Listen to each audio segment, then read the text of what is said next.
Alors bonjour à celles et ceux qui n'étaient pas avec nous sur la table précédente. C'est avec plaisir qu'on vous accueille. Et pour les autres, qu'on vous retrouve, évidemment. La deuxième table ronde, je l'ai dit, sera sur le thème de l'esprit critique et la recherche. Alors, les trois masochistes de cette table seront Pauline Delahaye. Comment on dit? The Dendrobat Doctor, c'est ça? Yep. On dit pas Bates, on dit Bat? Non, Dendrobat. Parfait, vous êtes vulgarisatrice, activiste de la diffusion des savoirs, paladin de l'esprit critique et caféinomane au dernier degré. C'est ainsi qu'on vous a présenté sur le site. Oui, j'ai même la molécule de la caféine tatouée sur moi. On est à ce niveau-là. On peut la voir ou c'est un peu intime? Ah, elle est là, c'est vrai. De loin, je la reconnais, oui, je vois les liaisons. Mathieu Mulot, vous êtes enseignant-chercheur en écologie Bonjour. numérique et biostatistique à l'université de Neuchâtel, dans ce beau pays qu'est la Suisse. Et alors, on m'a dit, vous faites des stats sur YouTube? Oui. Enfin, j'essaye de rendre ça intéressant, quoi. Oui. La recherche, c'est pas chiant, on va le dire. C'est chiant quand on l'a fait, c'est pas toujours rigolo, et on doit essayer de la rendre moins chiante en la présentant. D'accord, la recherche, c'est chiant. Le biostatisticien, non. Et docteur Jean-Noël Vergne, enfin, j'aurais pu dire docteur, vous êtes docteur aussi? Mais alors, on est tous docteurs, mais pas les mêmes docteurs. Ça, déjà oui. Ça va être intéressant. On serait allemand, on s'appellerait tous docteurs, alors qu'en France, on va donner davantage le titre à celui qui est dans la santé. Vous êtes épidémiologiste, dentiste hospitalo-universitaire, vous avez une approche biopsychosociale, je ne sais pas ce que ça veut dire, centrée sur la personne. Mais on va le découvrir ensemble. Merci d'être avec nous ce matin. Merci beaucoup. Comme l'a dit très justement Pauline, on a fait venir les stars au début, ce que vous disiez en off, là, votre ami Mathieu. Oui, on les embrasse. Mais vous êtes aussi des stars, on va le découvrir. Comment chacun d'entre vous avez été amené à vous intéresser à la problématique de l'esprit critique? Est-ce que c'est consubstantiel au fait d'être chercheur et scientifique, donc c'est indissociable, c'est la méthode scientifique, ou c'est une appétence particulière? On commence avec vous, Paulina, le piège. Alors, moi, ça a été déjà consubstantiel avec le fait d'être enseignante aussi. Parce que si on ne s'intéresse pas à comment on transmet les savoirs, il ne faut pas faire prof. Déjà, si on ne s'intéresse pas à comment est-ce que les gens comprennent les choses, comment est-ce qu'ils vont les percevoir, et comment ça va leur parler aussi, parce que faire apprendre des tas de trucs très compliqués par cœur à des gamins, ça, c'est pas très compliqué. C'est arriver à les intéresser, et c'est arriver à faire en sorte qu'ils en tirent vraiment quelque chose d'exploitable. Et on a toujours des personnes avec des niveaux très très différents. On ne parle pas des mêmes choses, aux mêmes classes, aux mêmes personnes. Et puis, quand on s'intéresse et quand on arrive à intéresser les autres, fatalement, au bout d'un moment, ça s'élargit, je pense, aussi au public général qui s'intéresse pas moins à plein de sujets sous prétexte que c'est compliqué, en fait. Enfin, s'intéresse. Mathieu, vous souscrivez à cette analyse? Ah oui, mais de toute façon, je souscris à tout ce que dit Pauline de base. On va partir sur ce postulat de base, comme ça. Par lâcheté, dit un de vos collègues. C'est complètement de la lâcheté. Un peu d'amitié, mais surtout de la lâcheté. Donc vous, cette rencontre, cette appétence pour l'esprit critique? Alors déjà, je suis les chaînes, les gros comptes qu'on a vus avant, je les suis depuis longtemps. Et moi-même, j'avais pas fait le pas de vulgariser ou pas dedans. Mais ça avait vraiment avec le début de la pandémie et la quantité de conneries qui ont été débitées. Et notamment, le déclic, ça a été cette fameuse vidéo de je sais plus qui avait trouvé un brevet soi-disant secret qui était public, et où il disait qu'il avait trouvé la preuve que le virus avait été, donc le SARS-CoV-2 avait été inventé par l'Institut Pasteur qui avait déposé un brevet. Et en fait, il y avait tellement de failles de raisonnement dans son jugement. Ça vous a rendu dingue d'un seul coup? Ça m'a rendu dingue. Je me suis dit, mais je peux pas laisser faire ça. Puis apparemment, c'est un trait familial que j'ai hérité de pas supporter quand il y a des bêtises qui sont dites en face. Donc j'ai pris position, je me suis exposé, j'ai fait une vidéo qui a fait beaucoup de vues, et puis j'ai mis le pied là-dedans, et petit à petit. Et puis moi, je suis là aujourd'hui, c'est un drôle de chemin, quoi. C'est marrant. C'est l'aboutissement peut-être de toute une vie, Mathieu. J'espère que c'est le début. Franchement, finir à Toulouse, il n'y a pas de montagne, il n'y a pas de lac. C'est vrai. Cela dit, personne ne connaît Neuchâtel non plus. Donc, non, c'est vrai. J'imagine que c'est bien, si on aime le chocolat et l'or. Ah au niveau chocolat, c'est costaud. J'ai plus de chocolat que d'or, perso. Oui, c'est clair. Non, on va arrêter avec les clichés. C'est bien d'être venu de cette... C'était bien le voyage? C'était bien passé? La clim m'a lâché à Clermont-Ferrand, et du coup... Vous êtes venu en voiture? Je suis venu en voiture, parce que j'en profite pour voir des amis sur le chemin. Voilà. Il y a des concessionnaires Bentley à Toulouse? Non, mais moi je suis venu en Chrysler, donc de toute façon c'est ça pas... marche. Voilà. Jean-Noël Vergne, beaucoup plus sérieux avec Jean-Noël. Vous avez déjà 8 ans, non, c'est pas vous vrai. avez vu la lumière, vous avez dit moi, l'esprit critique... Exactement. Il y a beaucoup de lumière ici, il y a beaucoup de lumière sur moi, il y a beaucoup de lumière sur vous. Je suis ravi d'être présent aujourd'hui devant un échantillon de population, j'imagine, pas mal biaisé quand même. Mais biaisé dans le bon sens. Ah oui. Ce qui va dans le vôtre. Dans le sens de celui qui va vers l'intérêt à l'esprit critique, et c'est la première étape quand on se penche sur des notions de réalité, que de s'y intéresser d'abord. Je pense que tous ici présents, vous êtes profondément intéressés par ces notions de réalité. Comment moi j'y suis arrivé?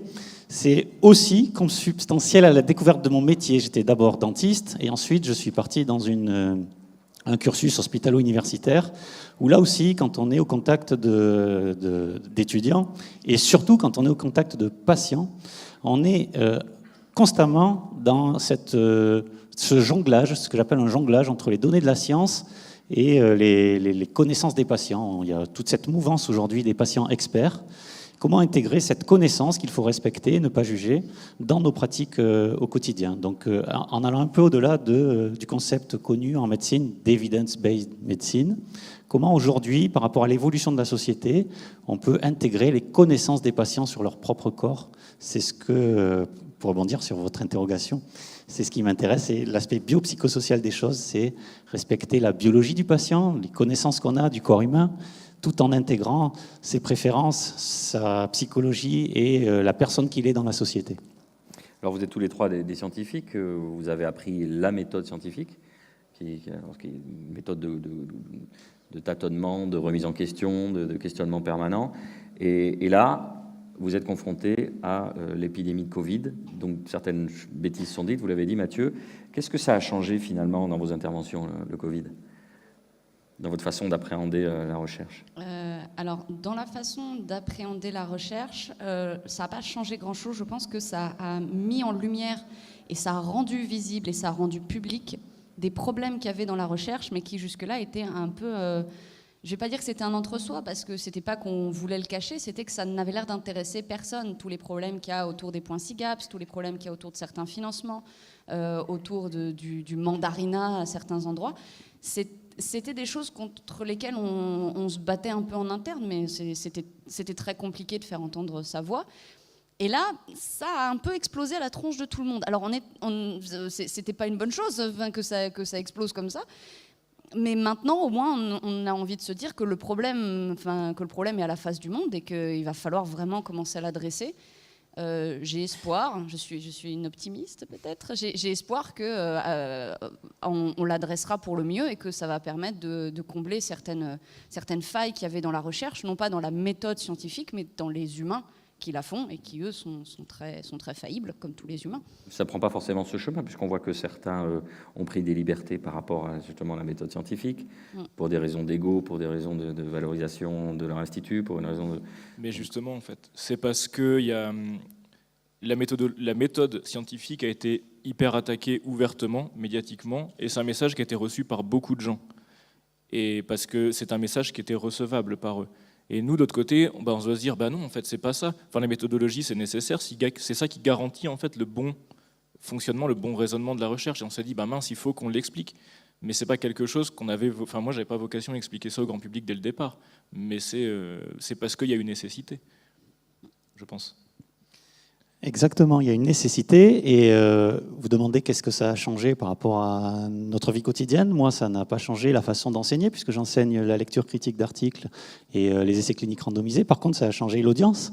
Les étudiants qui étaient une dizaine dans l'amphi, ils étaient une cinquantaine dans les Zooms. Ça va dans le bon sens. Ça va dans le sens de l'intérêt des futurs soignants, dans la compréhension des mécanismes de causalité. On parle beaucoup de méthodologie depuis tout à l'heure. Clairement, la méthodologie qui intéresse beaucoup la population aujourd'hui, c'est la méthodologie de l'essai clinique randomisé.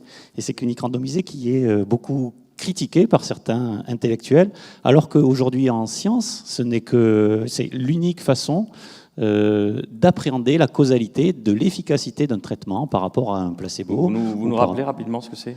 On prend cet amphithéâtre, on le sépare aléatoirement en deux groupes. Donc aléatoirement, c'est important parce qu'il y aura, imagine-t-on par l'effet du hasard, autant d'hommes que de femmes d'un côté, autant de personnes chauves que non chauves, etc. Le hasard distribuera plus ou moins bien les groupes entre les personnes entre les deux groupes. Et puis on teste un médicament par rapport à une maladie. Évidemment, il faut que tous les patients de cet amphithéâtre aient une maladie commune, donc il y a tout un échantillonnage au préalable. Et ensuite, on regarde dans le temps qui guérit mieux dans l'un des deux groupes. Bon, mais aujourd'hui, en science, malgré le développement des méthodologies en études observationnelles, on n'a pas trouvé d'autres méthodes et philosophiquement, je ne pense pas qu'on puisse en trouver d'autres, scientifiquement, que d'évaluer l'efficacité d'un traitement par rapport à un traitement de référence ou à un placebo ou à une absence de traitement. Mais pourquoi ça gêne certains chercheurs? C'est complexe, c'est difficile à mettre en œuvre, ça demande du temps. On commence à avoir des problèmes maintenant ou on attend 5 minutes? Non, on est dans le vif. Non, on a des problèmes maintenant. Allez, on est parti. On est dans le- Non, mais que 45 après, il y a minutes, aussi autre chose, c'est que les RCT, donc les essais cliniques randomisés, ils ont été attaqués sur la méthodologie parce que trop lourd, machin, mais ils ont aussi été attaqués sur le volet éthique. On a entendu dire que c'était pas éthique de faire des essais cliniques randomisés. Et ça, c'est une question. Moi, je suis pas éthicien. Je suis pas spécialiste en éthique du tout. Donc, c'est un peu ce qui se disait à la conférence d'avant. Moi, j'avais pas d'avis sur la question, en fait, sur le caractère éthique ou pas éthique des essais cliniques randomisés. Et en tant que chercheur, c'est difficile parce qu'on a l'habitude d'avoir un avis. Et là, il faut aller voir les chercheurs en éthique, en fait. Il y a des mecs qui ont des doctorats là-dedans, et ça fait 20 ans qu'ils étudient le truc, et eux, ils disent, ben si, en fait, c'est éthique de faire des essais cliniques randomisés. Et connaissant leur processus de recherche, qui est fondamentalement le même que le nôtre, il n'y a pas de raison de remettre ça en doute. Voilà, c'était juste une digression. Et pour la raison de Pauline. pourquoi est-ce que ça a été attaqué, je pense que justement parce que, c'est ce qu'on disait Jean-Noël, c'est un moyen qui est extrêmement fiable. C'est une méthode qui est très solide, ses résultats sont extrêmement solides, et du coup, on ne peut pas bidouiller. Et du coup, quand ça ne donne pas les résultats qui nous arrangent, le mieux, c'est de dire que c'est pourri, plutôt que d'essayer d'avoir des vrais résultats. Enfin, voilà, c'est pour ça que ça a été attaqué, parce qu'elle est très solide, et du coup, elle est très têtue. Et elle ne se plie pas à ce qu'on veut lui faire faire. Et quand on fait de la recherche, ce que je qualifierais pour de mauvaises raisons, c'est-à-dire pas pour trouver des bonnes réponses aux questions, mais plutôt pour d'autres raisons propres à nous ou propres au groupe, ça c'est gênant parce qu'on ne peut pas inventer n'importe quoi avec cette méthode-là, justement parce qu'elle est solide. Donc le mieux c'est de dire qu'elle est pourrie et d'essayer de lui mettre des coups de pied dedans. Alors ça date pas d'hier, mais vous disiez que l'avènement du Covid a fait un focus particulier Oui, dessus. ça fait un effet loupe, oui. Il y a eu des batailles d'ego aussi très fortes qui sont rentrées en jeu, quoi. C'était compliqué. Mais ce milieu de la recherche, est-ce qu'il est réformable? Parce que quand on voit que on a des relais dans les médias plus complaisants sur une parole un petit peu atypique ou clivante, parce que c'est ça dans le système actuel qui fait vendre, des gens qui ont une éthique personnelle, enfin scientifique un peu éloignée des standards. Est-ce que Il y a beaucoup de choses à réformer dans la recherche, comme dans tous les domaines, il n'y a pas de souci. Je pense que c'est réformable, et c'est réformable notamment parce que l'immense majorité des chercheurs sont des gens... Voilà, alors je vais nous jeter des fleurs un peu, mais voilà, il n'y a pas de souci. Sont des gens très passionnés, très investis, absolument sous-payés, et qui continuent à faire un métier comme ça pendant des années et des années, juste parce qu'ils croient profondément en ce qu'ils font. Et de fait, on peut quand même espérer que ces forces vives-là permettent que ce soit réformable pour le mieux, puisque cet acharnement existe. Et une petite précision par rapport à cette réforme. On se croyait à l'abri depuis l'après-guerre avec toutes les maladies chroniques qui se sont accélérées en termes de prévalence à l'échelle des populations. On disait depuis très longtemps qu'aujourd'hui on est passé dans une ère de maladies chroniques, qu'auparavant les populations souffraient de maladies aiguës, et qu'avec la découverte des antibiotiques, des traitements, aujourd'hui c'est le vieillissement de la population. Et donc on a toute une structure de la recherche et de l'enseignement qui s'est créée autour de la prise en charge des études des maladies chroniques. C'est-à-dire on avait toute la conception structurelle pour faire des essais cliniques chez des personnes où on avait le temps d'agir.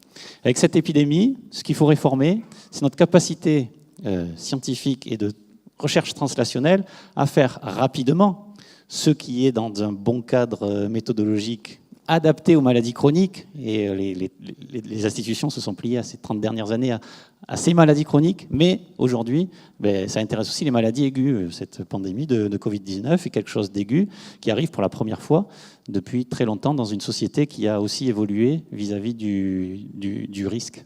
Ouais, et là où on voit que l'évolution a pu se faire quand même, c'est qu'on sait qu'un des gros problèmes de la recherche, par exemple, non mais quitte à avoir des ennuis, hein, on y va, c'est les problèmes des journaux scientifiques qui, au fond, vraiment, pour les gens qui ne savent pas, en fait, quand on est scientifique et qu'on écrit un article, on n'est pas payé pour le faire. Ensuite, ça va être revu par des gens qui ne sont pas payés pour faire la review. Et ensuite, c'est nous, hein, c'est les mêmes gens. Oui, c'est des chercheurs aussi. Hein, et ensuite, les éditeurs vont le vendre. Vont vendre chaque article aux universités qui ont payé la recherche qui a produit l'article. Et ça a posé beaucoup de problèmes. Et d'un seul coup, là, parce qu'il y avait urgence, parce qu'il y avait besoin que la connaissance circule énormément, il y a beaucoup de ces walls-là qui ont sauté. Et on voit bien que c'était une question de volonté, parce que ce problème-là, il a existé avant, lors d'épidémies d'Ebola en Afrique, sauf que comme c'était en Afrique, on s'en fout. Et clairement, à ce moment-là, il y a vraiment eu des médecins qui n'ont pas pu faire les procédures pour leurs patients parce qu'ils n'avaient pas accès financièrement à des articles qui expliquaient comment ils auraient pu traiter leurs patients. Et ça, c'était extrêmement grave et c'était un problème, c'était une tare réellement de la recherche que de ne pas permettre un égal accès au savoir comme ça, alors qu'il existait. Et là, l'urgence a fait que ça a un peu sauté, qu'il y a eu des systèmes autres qui ont été trouvés. Il y a une hackeuse aussi, kazakh, qui a monté ça. Oui, il y a beaucoup de soutien. Maintenant, les soutiens vers SciHub sont en train de devenir publics. Et puis, il y a eu il y a eu des archives beaucoup plus ouvertes. Enfin, voilà.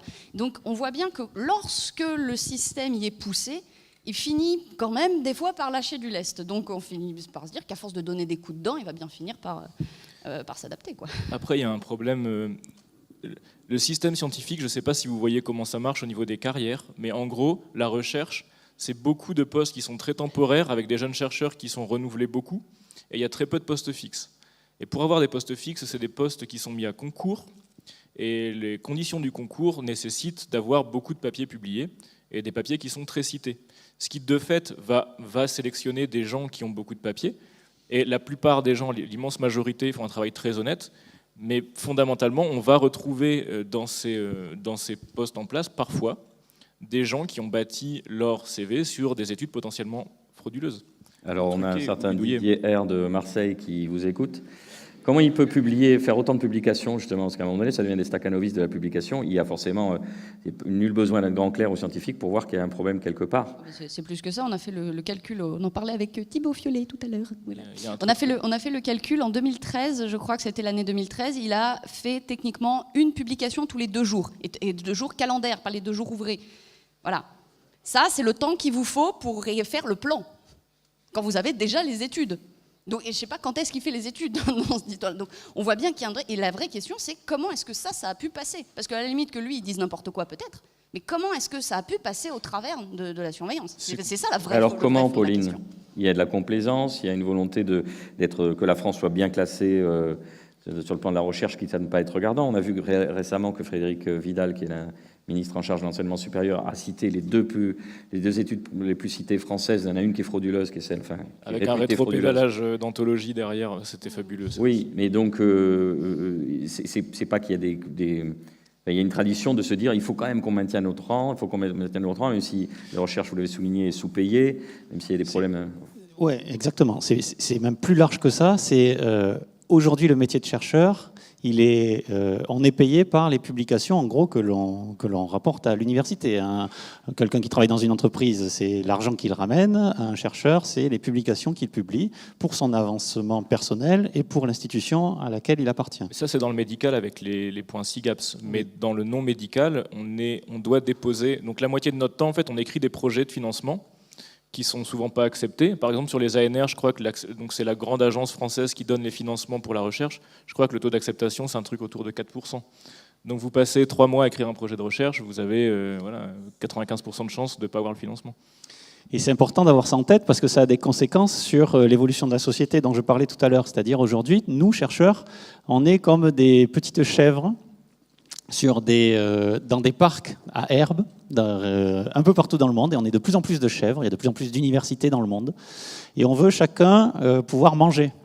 Pour manger, c'est-à-dire publier. Publier, c'est trouver des thèmes de recherche qui sont un peu originaux, parce qu'on ne va pas manger l'herbe de ceux qui sont à côté.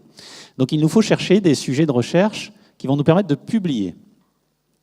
Ainsi, on va s'intéresser à des thèmes qui sont innovants.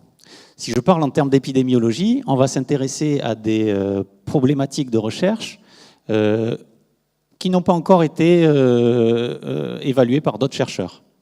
Ça a une conséquence énorme sur la société. Ça a comme conséquence que vous recevez toutes les semaines ou tous les jours sur vos tablettes, sur vos téléphones, des annonces, des alertes de tel facteur de risque engendre de 3 ou 4, augmente de 3 ou 4 le risque de développer telle maladie.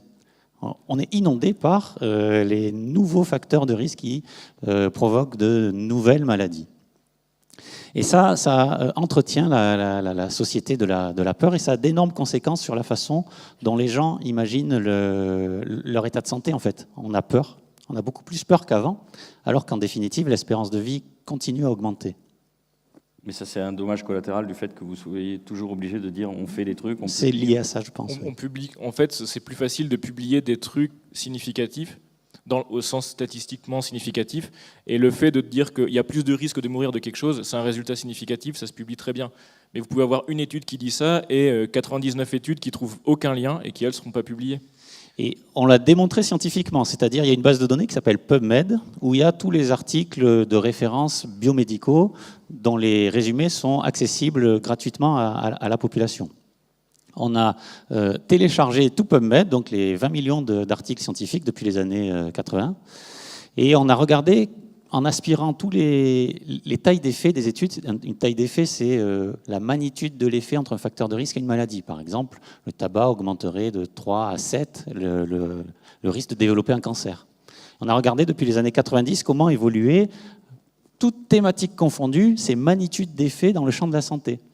Alors, dans les années 70, 80, 90, on était à informer la population des facteurs de risque de l'ordre de 3 à 5 avec le tabac et l'alcool. Aujourd'hui, on est dans des magnitudes d'effets très petites en moyenne, où manger tel aliment plus de 3 fois par semaine augmente de 1,05 le risque de développer tel cancer. Mais comme on a des grosses cohortes, en fait, beaucoup de populations, d'études, on a forcément quelque chose qui est significatif. En fait, le plus petit effet possible avec une population de taille infinie, on aura toujours un résultat significatif. Donc vous voulez prouver un truc où l'effet n'est pas très gros, vous prenez 200 000 personnes, puis vous trouverez un truc à publier, quoi. Exemple. Vous êtes tous assis sur vos chaises, là. Je pense que si on multiplie cet échantillon de population que vous représentez par 1000 ou 100 000, le contact avec la peau prolongée, avec le tissu du siège sur lequel vous êtes assis, sera protecteur ou à risque par rapport à d'autres fauteuils. Et on trouvera statistiquement, avec les big data, des moyens de démontrer que ce fauteuil est plus en danger, vous met plus en danger ou vous protège de tel ou tel cancer cutané. Et ce n'est pas une déformation de la méthode.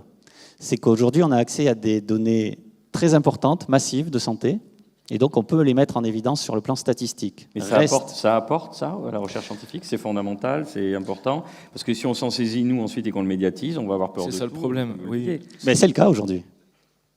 Et le problème, c'est ce qu'il nous disait aussi, c'est que ça, effectivement, c'est ce que tu disais sur le fait qu'il faut absolument publier des trucs qui sont significatifs. Il y a un boulot formidable qui est fait par d'autres chercheurs justement pour répliquer les études, parce que quand une étude une étude toute seule, ça ne veut pas dire grand-chose.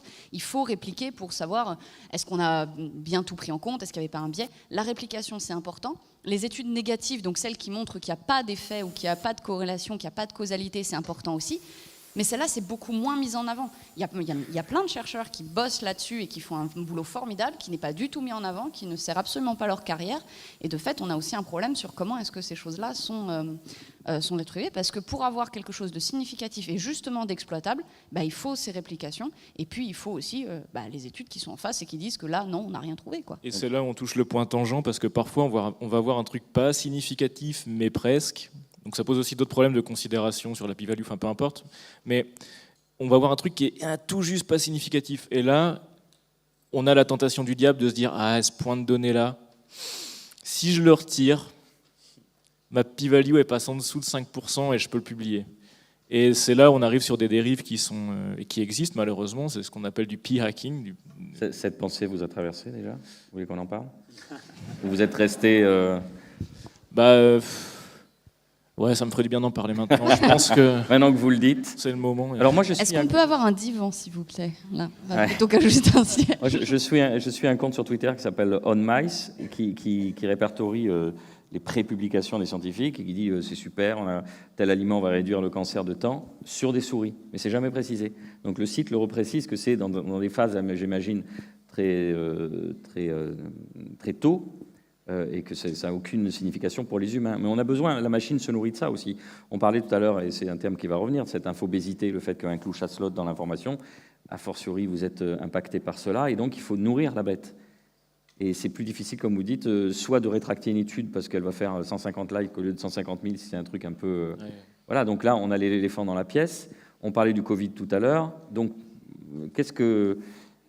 On va peut-être un peu débattre de ça, là. On a dit donc les mandarins, ceux qui publient... Non, mais on ne va pas éviter le sujet, quoi. C'est d'ailleurs ce qui vous a fait rentrer dans l'arène, vous l'expliquez vous-même. Oui, non, c'est juste. Un sentiment de dégoût, de dire c'est pas possible, il faut quand même qu'on... C'était pas un long fleuve tranquille, hein, quand même. Il y a eu un petit peu de. C'était une année assez sportive sur le plan. Mais ça dit quelque chose de l'époque quand même. Ah oui, c'est sûr. Le Oui. fait que même la méthode scientifique soit tordue pour convenir à un agenda particulier, là encore souvent basé sur l'ego et sur la recherche de crédit ou de financement. C'est tordu à la fois parfois par la recherche, souvent par les politiques. Quand on voit par exemple la récupération qui a été faite de l'étude de Pasteur sur l'ivermectine sur 36 hamsters, l'étude en fait en soi... Femelle. Mais Femelle. l'étude en soi est correcte, c'est-à-dire qu'on la lit, on comprend, bah voilà, ils ont fait ça, il y a tel effet, ok, les implications. En tant que chercheur, on le voit, on se dit, il n'y a pas de problème. Sur des hamsters. Sur des hamsters. Mais la façon dont c'est amené dans le public, c'est ça qui est problématique, et la récupération politique derrière, souvent dans des discours populistes, d'opposition au gouvernement ou aux politiques sanitaires, ça c'est très compliqué, moi je trouve, en tant que chercheur, de lutter contre. Parce que c'est pas notre espace, en fait, l'espace de discussion politique. Mais ça veut dire qu'on parle d'esprit critique et recherche, il va falloir investir cet espace. Ouais, mais c'est coûteux. C'est un peu ce qu'on a fait, en fait, déjà en expliquant aux gens c'était quoi une étude et comment est-ce qu'on la replaçait dans son contexte. Pourquoi est-ce qu'une étude toute seule, il ne faut pas s'emballer? Pourquoi est-ce qu'un préprint, il ne faut pas s'emballer? Même si ça peut être très intéressant, mais voilà. Et puis, je pense que c'était aussi important, du coup, de donner aux gens les armes pour comprendre ça. Parce qu'on leur dit, oui, bon, c'est un préprint juste sur une faible cohorte et puis il n'y a pas de placebo. La plupart des gens, il y a 3 points d'interrogation qui apparaissent au-dessus de leur tête et leur question, c'est très bien, j'y crois ou pas, du coup? Qu'est-ce qu'on fait? Et d'un seul coup, le vocabulaire scientifique a envahi complètement la sphère publique. Et on s'est dit, ça aurait été peut-être bien qu'on commence à expliquer aux gens avant de quoi on parle. Qu'est-ce qu'on est en train de raconter? Est-ce que le relais ne peut pas être pris par les vulgarisateurs? Alors, on ne va pas opposer, c'est ce qu'on a fait à la table précédente, enfin, on posait une question en passant de dire, voilà, scientifique vs vulgarisateur, ou alors on s'épaule, ou alors on est complémentaire. On peut être les deux. Parce que vous n'avez pas forcément le temps de tout débunker.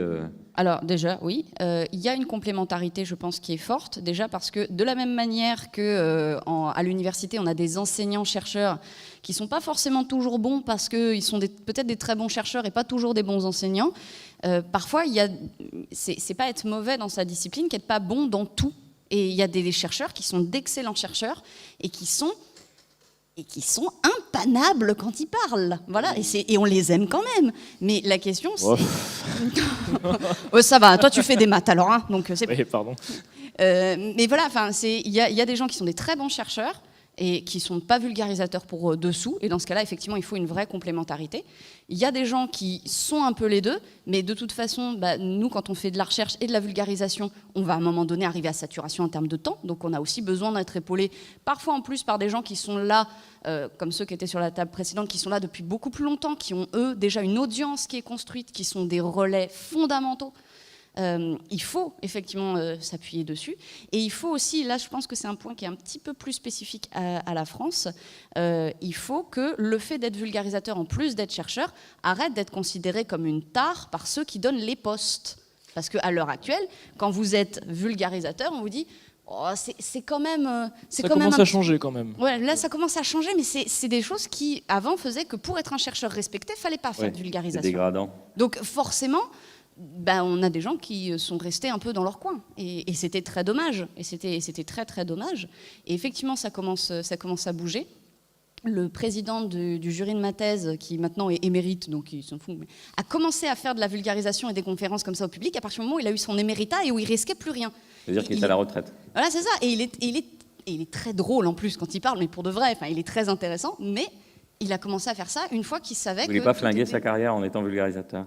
Une fois qu'il était sûr qu'il était en sécurité. Ouais. Mais Parce c'est un que discours que j'ai entendu aussi de Voilà. la part de personnes que vous voyez très médiatisées dans la crise du Covid et avec qui j'ai eu l'occasion parfois d'échanger, qui m'ont dit, à la place de machin, à cet état dans sa carrière, je ne sais pas si j'aurais fait ce qu'il a fait, quoi. Après, la question fondamentale qu'on se pose, Pauline, c'est on en est où de ce suppositoire de l'Institut Pasteur? Alors, le suppositoire, c'est le clofoctol, c'est l'Institut Pasteur de Lille, Oui, qui n'est c'est pas ça. tout à fait lié à l'Institut Pasteur, c'est deux parties séparées. Et à l'heure actuelle, ils sont sur les essais sur les humains. C'est en Je vais lien me avec... renseigner alors pour Voilà. partie de la cohorte. C'est en lien. Alors, il faut faire partie de certains hôpitaux qui sont, on est un peu loin, autour de Lille. Bah, Toulouse, Lille, ouais. Oui, ça- Ouais, voilà, c'est tout ça pour un suppôt, ça fait un peu long quand même, on va pas se mentir là. J'avais envie de dire ça fait un peu mal au cul, mais c'était...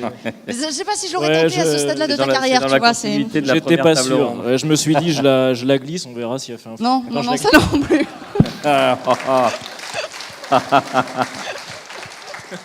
Ça a failli foirer votre histoire. Ouais. Ouais. Alors, Pour YouTube. on est souvent, et on va le voir dans toute cette journée, vous les experts, vous êtes souvent entre le marteau et l'enclume. Vous disiez, bon, il y en a d'un côté, vous êtes chercheur, il y a les vulgarisateurs, il y a aussi une prolifération de spécialistes autoproclamés qu'on trouve comme des champignons après la pluie, qui ont un avis sur tout, bon, des éditorialistes et le reste. Vous couplez ça avec sans doute un manque de culture scientifique chez les journalistes. Vous secouez et on a... Un manque de spécialité, je pense, parce qu'il y a des journalistes qui sont des journalistes scientifiques. Enfin, Oui, le journalisme qui sont très scientifique, bons, c'est une spécialité. Le problème, c'est Mais aussi ils sont que... peu nombreux. Hein. Alors, ils sont peu nombreux. Et après, cette spécialité existe. On en connaît quelques-uns. Et pour ce que j'ai pu voir du travail qu'ils faisaient, c'était plutôt du bon travail. Voilà. Après, je suis... Bah, souvent, ils nous consultent, en fait. Enfin, ils Ah, vont c'est- consulter enfin, des chercheurs. ils font leur ils vrai font leur boulot, job, quoi. quoi. Ouais. Le problème, c'est surtout le manque de volonté de la plupart des rédactions d'embaucher des gens comme ça, en fait. Manque de volonté, parfois peut-être manque de moyens aussi, je connais pas bien le secteur, mais c'est qu'il y a ces gens-là qui seraient de très bons relais parce que ils sont formés pour et ils sont pas assez présents. Voilà, et c'est très dommage, je pense. On arrive à quand même voir un aspect positif dans l'évolution des choses. Il y a quand même de plus en plus de gens, preuve en est aujourd'hui, de personnes, de citoyens, de journalistes, qui s'intéressent aux questions de la science, de la santé et de la science en général. Et si on veut rester optimiste, je pense que en continuant de tels événements comme aujourd'hui, en incluant davantage massivement à l'école primaire, au collège, au lycée, l'apprentissage à la pensée complexe, peut-être arrivera-t-on à améliorer les choses en termes de recherche, en termes d'évolution de Ça veut dire de la qu'on société. a du mal avec la pensée complexe. On a énormément de mal avec la complexité. Les scientifiques, normalement, ont une épistémologie qui est dans la pensée complexe, c'est-à-dire la relativité, c'est venu avec les sciences physiques, avec Einstein. Ce qu'on observe n'est pas forcément une réalité unique, c'est de la complexité. Donc aujourd'hui, être scientifique, c'est normalement savoir utiliser une épistémologie de pensée complexe. Maintenant, ce transfert de pensée complexe, dès le plus jeune âge, on n'est jamais trop jeune pour apprendre à respecter qu'on peut avoir des points de vue différents. Et Oui. que ce constructivisme philosophique est à la base des bonnes relations en termes de société. Je pense qu'on va quand même très petit à petit, vraiment c'est très lent, mais quand même on peut espérer en l'avenir avec davantage d'enseignement à la pensée complexe et non pas à la pensée binaire dès le plus jeune âge. Et encore une fois, je pense que le plus grand levier, c'est au niveau de l'éducation dès le primaire, j'allais même dire dès la maternelle en fait. Et je trouve l'élément fondamental dans l'éducation des enfants, c'est que c'est pas valorisé de dire je ne sais pas. Un enfant à l'école, quand on dit qu'il sait pas, c'est pas bien, c'est pas la bonne réponse. Alors que fondamentalement, nous, dans notre éducation de chercheurs, dans notre cursus, on apprend à reconnaître tout ce qu'on ne sait pas, et du coup les choses sur lesquelles on ne se prononce pas, pour ensuite aller chercher des informations qui vont nous permettre de savoir. Et parfois, on n'aura pas assez d'informations pour se faire un avis. Mais il faut qu'on encourage plus dans la société de dire je ne sais pas, j'ai pas d'avis, je ne peux pas donner d'opinion sur quelque chose pour lequel je n'ai pas assez d'éléments. Et là, ça demande une déconstruction. Oui. C'est très difficile. Dans le sens de l'humilité qui était évoqué à la table Oui. ronde précédente. Et aussi, j'aimerais insister sur ce point, l'esprit critique. Il y a souvent en filigrane derrière, esprit critique, critique négative. Mhm. vous voyez où je veux en venir, il y a aussi l'aspect positif. Quand on corrige des copies d'internes en odontologie sur la lecture critique d'articles, ils ont une épreuve où il faut critiquer un article. On s'aperçoit que la critique négative, elle est facile. Ils arrivent à voir les biais de sélection, les biais d'échantillonnage, très bien. Mais les meilleurs d'entre eux sont en fait ceux qui arrivent à voir dans un article scientifique ce qui est bon dans cet article. Vous prenez n'importe quel article publié dans le plus grand journal médical, il y a toujours des défauts méthodologiques qu'un épidémiologiste pourra critiquer. Toujours. Bon, des fois, il n'y a que ça. L'étude parfaite n'existe pas. Des fois, il n'y a que ça. Mais voir les aspects positifs d'un article qui, par ailleurs, a plusieurs biais, c'est une bonne base de réflexion, parce que parfois, il ne faut pas tout jeter non plus. Et d'ailleurs, c'est tellement vrai que la plupart du temps, lorsque l'étude est bien faite, et qu'elle n'est pas parfaite, mais qu'elle est bien faite, les concepteurs eux-mêmes mettent généralement dans la partie discussion, alors il faudra un plus grand échantillon parce que voilà, on n'a pas pu trouver. Parfois, ils disent aussi, on est face à, il n'y a pas longtemps, il y a une étude qui est sortie sur certains survivants du SRAS qui derrière ont été vaccinés contre le Covid et sur leur immunité à eux. Et ils disent, on n'a pas eu beaucoup de participants. Le problème, c'est que des survivants du SRAS, il n'y en a pas eu des masses non plus. Donc ils disent, là, on a un problème en fait sur notre échantillon, mais on ne sait pas comment améliorer ça. Enfin, on est face à un mur. Et des fois, ça arrive. Et c'est là aussi qu'on reconnaît un bon article, c'est qu'il va être capable de faire aussi sa propre critique et de dire, alors en vrai, les gars, si vous voulez répliquer, il faudra améliorer ça. Et ouais, ça, c'était pourri, mais on n'a vraiment pas pu trouver un autre moyen. Donc franchement, si vous pouvez aider, c'est chouette, quoi. Et il y a aussi cette espèce de critique qui est pas facile non plus, de la même manière que c'est compliqué de dire, je sais pas, j'en sais rien, je vais demander à un collègue, qui est parfois de dire, j'ai fait ça, et il y a un défaut là, et il y en a un là, et il y en a un là, mais je pense que ça vaut la peine quand même. Parce que généralement, quand on est convaincu que ça vaut la peine, l'idée, c'est d'essayer de planquer les défauts sous le tapis. Alors que non, c'est voilà, ça a une valeur. Notre travail, il a été bien fait, on l'a bien fait, mais il y a quand même des défauts. Et c'est important de les dire. Et ça aussi, c'est quelque chose qui est compliqué. C'est une discussion que j'ai eue avec Nathan du Chat Sceptique hier, quand on s'est rencontrés. Il me parlait d'un problème, d'une étude d'une analyse qu'il avait faite et pour lequel en fait il avait eu un problème, voilà, ça jouait pas, l'analyse qu'il a faite jouait pas, et donc on discute et je lui dis, et donc comment t'as réglé le problème? Il dit, bah c'était pas un problème réglable, en fait on a juste arrêté. Ah bon, bah d'accord. Effectivement, mais des c'est fois, ça la méthode scientifique. Oui, c'est ça. Il était dans les clous par rapport à ce que doit faire un chercheur. Oui, il a pas bidouillé. Et des fois ça marche on pas. Peut pas faire, quoi. Et des fois ça marche pas. Souvent. Non, voilà, et c'est dommage peut-être, mais si on veut avoir quelque chose qui ait de la valeur, eh ben, il faut suivre la méthode. Et la méthode, eh ben, des fois, elle nous met un peu des coups sur la tête. Et la méthode, clairement, dans toutes les recommandations d'écriture d'articles scientifiques, dans les recommandations pour écrire une discussion, il y a écrivez un paragraphe complet sur les limites de votre étude. Donc ça fait partie de la méthode même que d'identifier ces points limitants dans l'étude. Et quand ils n'y sont pas, c'est louche. C'est inquiétant même. Ça veut dire que l'équipe n'a parfois pas réfléchi même à ces biais-là. Et ça, c'est gênant. Ouais. Mais si je peux faire une analogie sur la méthode, en fait, ce qu'il faut comprendre, je ne sais pas quel est votre bagage scientifique, mais la méthodologie scientifique, c'est nos outils de savoir-faire. De la même façon qu'un boulanger doit respecter les règles de son métier, ou un maçon doit respecter les règles de son métier. Je veux dire, si jamais il y a un gros orage, et vous avez un maçon qui vous a construit un bel abri dans les règles de l'art, et puis un maçon qui a fait un truc tout pourri avec une méthode dégueulasse, vous avez vite choisi l'abri sous lequel vous allez vous mettre. Et en fait, la méthodologie en science, en recherche, c'est pas un luxe. C'est pas parce qu'on adore se casser le crâne. C'est parce que c'est ça qui garantit que l'ouvrage qu'on fait, il est de qualité suffisante. Voilà, c'était juste un point qui était important d'adresser comme analogie. Il est à ce moment-là la meilleure qualité possible. À ce moment-là. Comme dit Jean-Noël, c'est jamais parfait. Et c'est vrai ce que dit Pauline, c'est à ce moment-là. La méthodologie peut évoluer dans le temps, peut avoir de nouveaux outils, et un article qui est sorti il y a 2 ans peut être obsolète en termes de méthodologie, suivant sur quoi l'article porte. Et il faut aussi reconsidérer les études passées à l'aune des biais qu'on connaît aujourd'hui et dont on n'avait pas conscience à l'époque. Et ça, c'est aussi difficile. Oui, c'est difficile, mais moi, il y a des trucs que j'ai écrits dans ma thèse, il y a des moments, je les relis, je fais « Oh mon Dieu, pourquoi j'ai mis un truc pareil ?» Jamais relire sa thèse. Jamais relire sa thèse. Mais pardon, Astrid. Oh là là, non mais il y a des... Voilà, mais c'est important aussi de montrer que c'est pas parce qu'on a écrit sa thèse et d'un seul coup, ça y est, on est assis là et puis on bougera plus et puis on n'évolue plus. Et au contraire, on se plante tout le temps, mais c'est comme ça qu'on progresse. Il y a une évolution permanente des connaissances. Alors, écoutez, je vous remercie tous les trois pour vos interventions, parce que c'est l'heure de nos spectateurs peuvent poser leurs questions. On va vous applaudir déjà et je vais me déplacer avec un micro.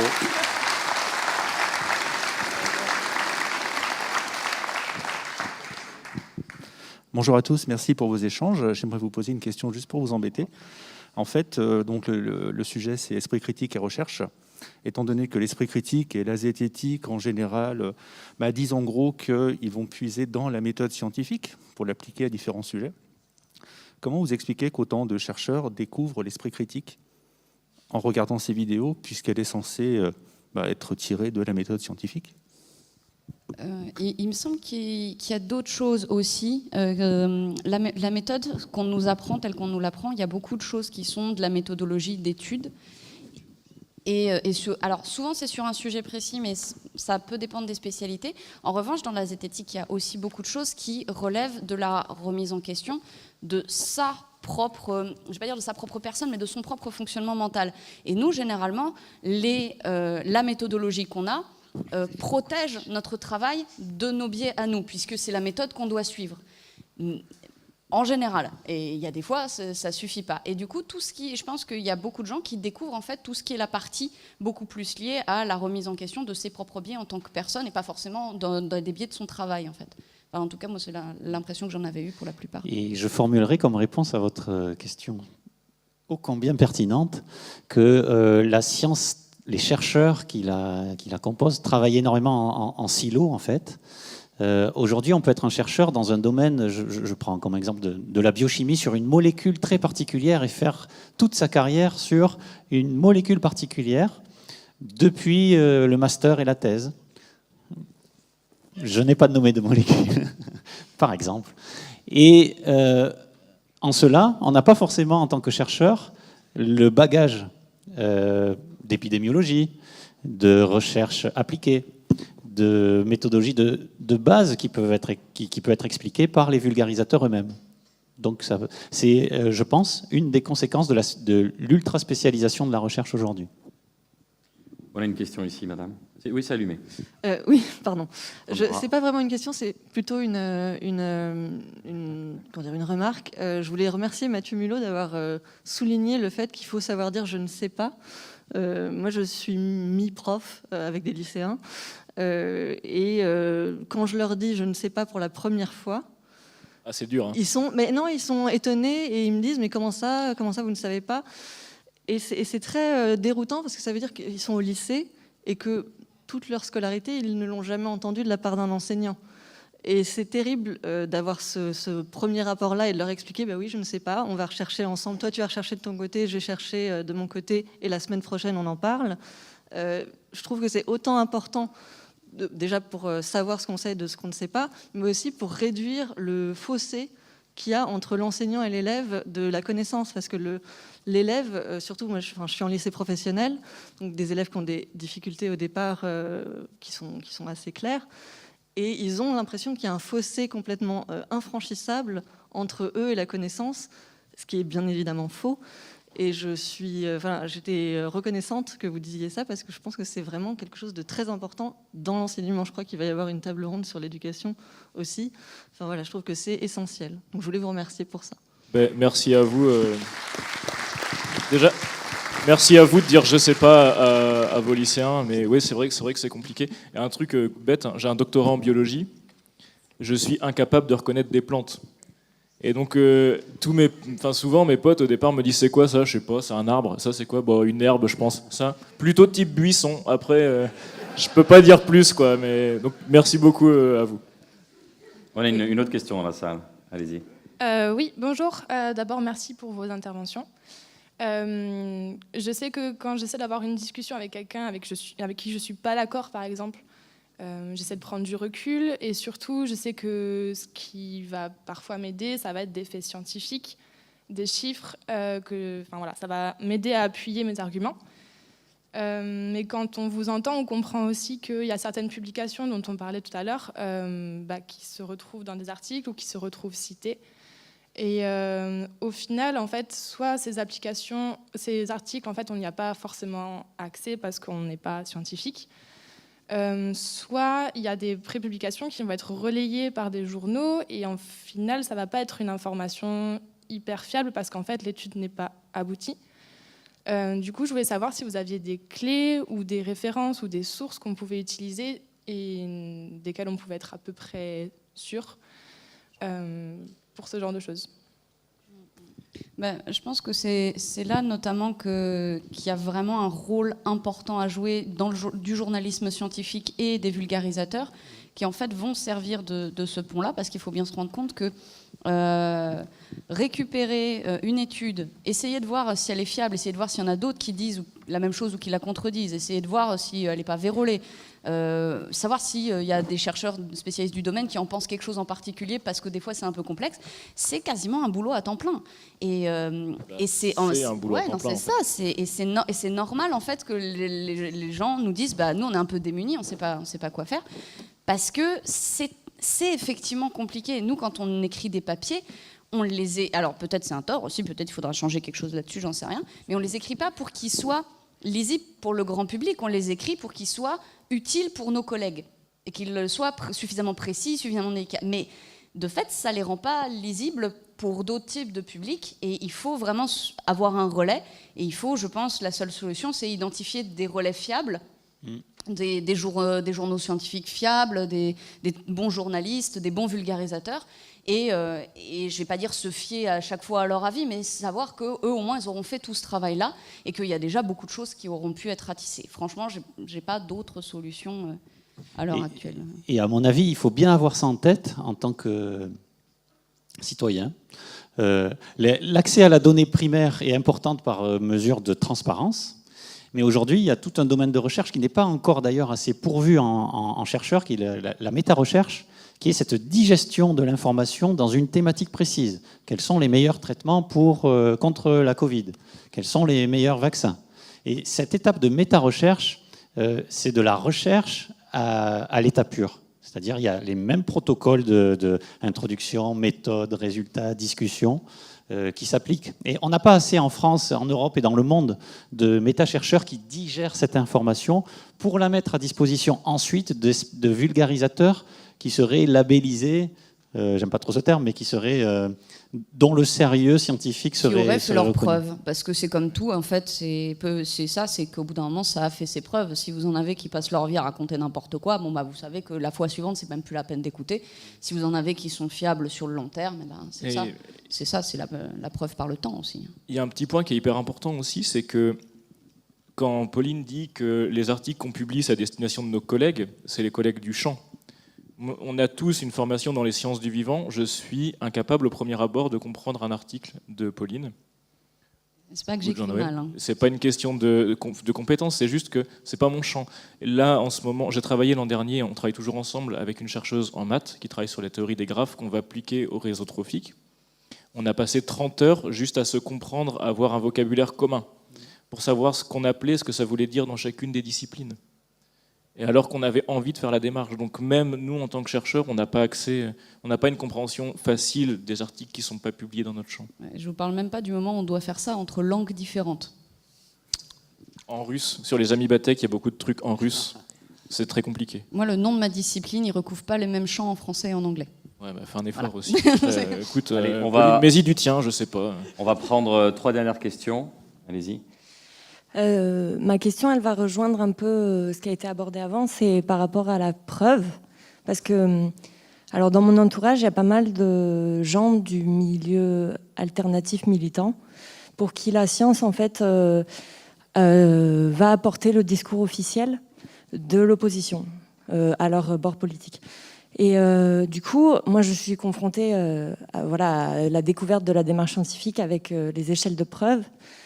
Et je ne suis pas dans le milieu scientifique dans mon travail. Et les discussions que j'ai pu avoir, souvent, il y a une défiance aussi par rapport aux besoins de la preuve scientifique qui est ramenée dans le débat versus l'expérience personnelle qui, du coup, selon ce que j'ai compris, c'est la première échelle, c'est le premier... Alors, c'est pas tout à fait le premier, mais c'est un des barreaux, effectivement, les plus bas, oui, tout à fait. Mais alors c'est très compliqué parce qu'il faut se rendre compte en fait que c'est très très compliqué de remettre en question son vécu et c'est normal, c'est sur ça qu'on bâtit sa personnalité, qu'on bâtit ses connaissances, c'est tout à fait normal, mais c'est très compliqué d'admettre que c'est pas parce que vous avez vécu quelque chose que c'est vrai. Et ça c'est très très compliqué, ou que c'est valable. Et il y a un exemple qui est une anecdote, donc du coup je percute mon propre raisonnement en faisant ça, c'est formidable, mais qui est une anecdote que j'aime bien ressortir, c'est que moi quand j'étais petite, j'ai eu la méningite et j'en ai gardé des souvenirs qui n'ont jamais eu lieu. 10 ans plus tard, j'ai reparlé de trucs avec ma mère, dont j'étais absolument convaincue, notamment la tête du médecin qui m'avait soignée.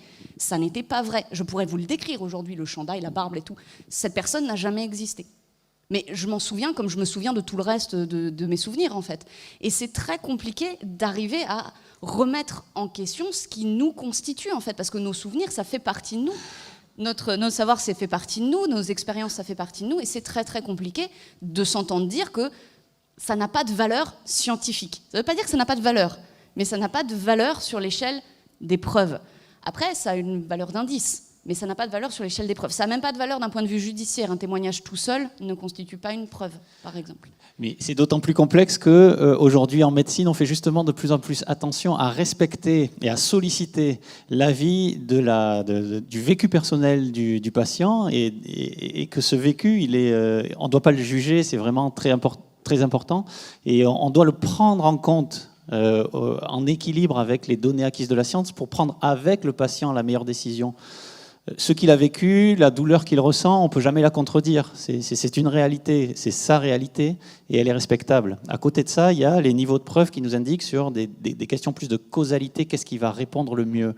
Et donc on va devoir jongler, encore une fois, avec le patient sans le juger et en lui faisant part de nos incertitudes.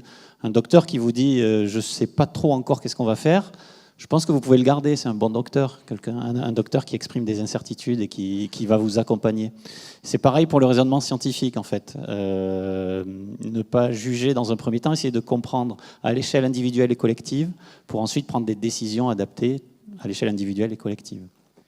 Et du coup, j'ai juste sur 2 points, le fait que la science est un instrument politique pour une parole officielle. Très clairement, les politiques, ils auraient été très contents qu'on leur mette pas sous le pif toutes les problématiques environnementales, déjà. Et ensuite, au niveau de le vécu versus la statistique, il y a une expérience que vous pouvez très bien vous mettre dans la tête, par exemple sur les effets secondaires des vaccins. Quand ça arrive à des gens, on a beaucoup de témoignages. Un exemple tout bête. Tous les enfants mangent des bonbons. La plupart des enfants mangent des bonbons, à peu près tous les mêmes modèles. En tant que parent, c'est pas un risque. Vous vous dites pas, bon, mon enfant mange des bonbons, il va rien lui arriver, quoi. Sauf que quand votre enfant s'étouffe avec un bonbon, d'un coup, vous allez dire, ah, ce bonbon, je veux plus en acheter. Je lui en donnerai plus parce que vous avez eu super peur. L'expérience que vous avez eue, elle est réelle, elle est vraiment traumatisante. Et d'un coup, vous remettez en cause la sécurité du bonbon. Mais le bonbon, à ce moment-là, il n'est pas plus dangereux ou moins dangereux. Ça reste le même bonbon. Et quand l'expérience vient confronter la statistique, c'est là où parfois il y a une friction. On va prendre vraiment 2 dernières questions rapidement, monsieur. Attention au bonbon quand même. Bonjour, merci pour tu dis ça avec un dentiste, attends. Merci pour vos interventions qui étaient très pertinentes et très intéressantes. J'avais une question, moi, sur le côté être chercheur et vulgarisateur en même temps, transmettre le savoir et tout ça. Face à la montée des théories peu scientifiques, pour utiliser un terme alternatif, et à la diffusion des fake news, etc., on voit que des gens à qui on essaie d'apporter des preuves scientifiques, à qui on essaie d'argumenter, à qui on essaie de justement de faire intervenir un peu cet esprit critique, cette démarche scientifique, trouveront toujours un moyen, malgré ce qu'on leur apporte, de dire non mais c'est pas ça, non mais il y a un groupe de personnes qui conspirent contre, etc., etc. Et c'est un problème qu'il est difficile de surpasser. Et je me posais la question, est-ce que selon vous, il y a toujours moyen de faire ramener quelqu'un à l'esprit critique, ou est-ce qu'il existe vraiment des causes perdues? Et s'il existe des causes perdues, est-ce qu'il y a un risque qu'elles deviennent majoritaires à un moment De base, vous ne pouvez pas répondre à une interrogation émotionnelle avec quelque chose de rationnel comme ça de prime abord. Il faut d'abord construire la confiance avec l'interlocuteur, et c'est seulement une fois qu'il vous fait confiance, qu'il voilà, qui vous aime bien, qui sait que vous racontez pas trop de conneries, que là, il écoutera vos arguments rationnels. Mais de prime abord, s'il a fondamentalement une peur, une émotion, et que vous allez en disant bah non, tu vois bien, dans cette étude, si on retire tel patient, machin, c'est foutu, quoi. Il y a aussi le fait, je pense, que lorsqu'on fait de la vulgarisation, c'est un peu comme la médecine, on ne le fait pas forcément pour les gens qui sont déjà très très loin, en fait. Il y a aussi un côté très préventif qui est non, mais c'est ça, qui est de donner les armes aux autres. Quand on se prend la tête avec des gens comme ça sur nos pages respectives ou sur YouTube, etc., c'est pas tant pour eux. C'est pour les gens qui sont en train de regarder le débat et qui ne sont pas encore convaincus par leurs arguments, mais qui pourraient le devenir si personne ne donne une réponse en face. C'est comme... Je ne veux pas pathologiser le truc, mais c'est pour donner une métaphore. C'est un peu comme n'importe quelle maladie prise à un stade précoce, tout le monde peut faire quelque chose. Il y a un stade où, oui, quand vous battez avec 25 métastases, c'est quand même beaucoup plus compliqué. Je pense également...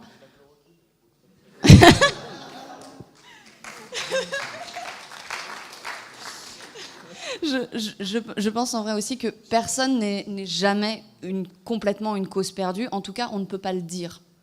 Peut-être il y a des gens qui ne reviendront jamais du côté de l'esprit critique, mais c'est impossible à dire. Il y a des gens qui, et d'ailleurs il y en a qui sont intervenants aujourd'hui, qui sont d'anciens tenants, parfois qui sont d'anciens conspis, complètement, et qui sont revenus et qui aujourd'hui sont militants de l'esprit critique aussi. Tout le monde a la capacité à revenir. Personne n'est jamais une cause perdue. Allez, on va prendre la dernière question. Je vous frustre un peu, excusez-moi, mais il y a la table qui se profile, la prochaine table. Bonjour.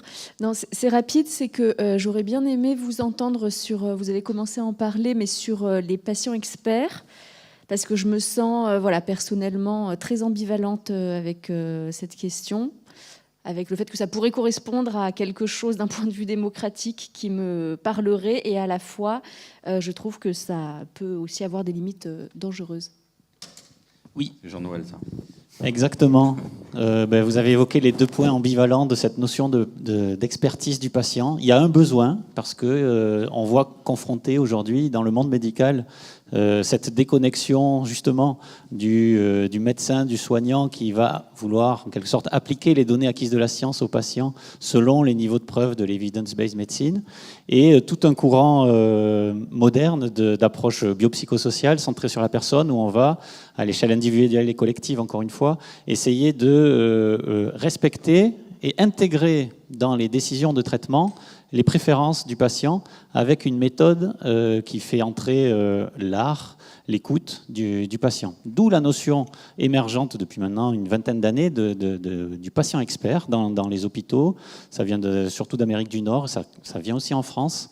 Et donc l'ambivalence que vous soulignez, elle existe. Il y a une nécessité de nous tous. On veut être écouté par des soignants qui nous écoutent, parce qu'il y a une multiplication des traitements. On veut pouvoir choisir celui qui nous convient le mieux, pas forcément celui qui va nous faire vivre le plus longtemps, par exemple. Et puis, il y a est-ce qu'il faut en faire un métier ? Aujourd'hui, on entend parler de cursus universitaire, de patients experts. Des personnes qui n'auraient pas vécu la maladie pourraient devenir des patients experts du diabète, de la polyarthrite rhumatoïde, etc. Donc aujourd'hui, l'actualité dans ce domaine-là, c'est est-ce qu'il faut en faire un métier à l'ouvrir aux personnes qui n'ont jamais souffert de telle ou telle maladie ? Est-ce que ça peut être un métier ? Je pense que oui, en l'encadrant sur des bases pédagogiques claires qui ne sont pas encore existantes. Merci à tous les trois, on vous applaudit avec chaleur. Merci beaucoup.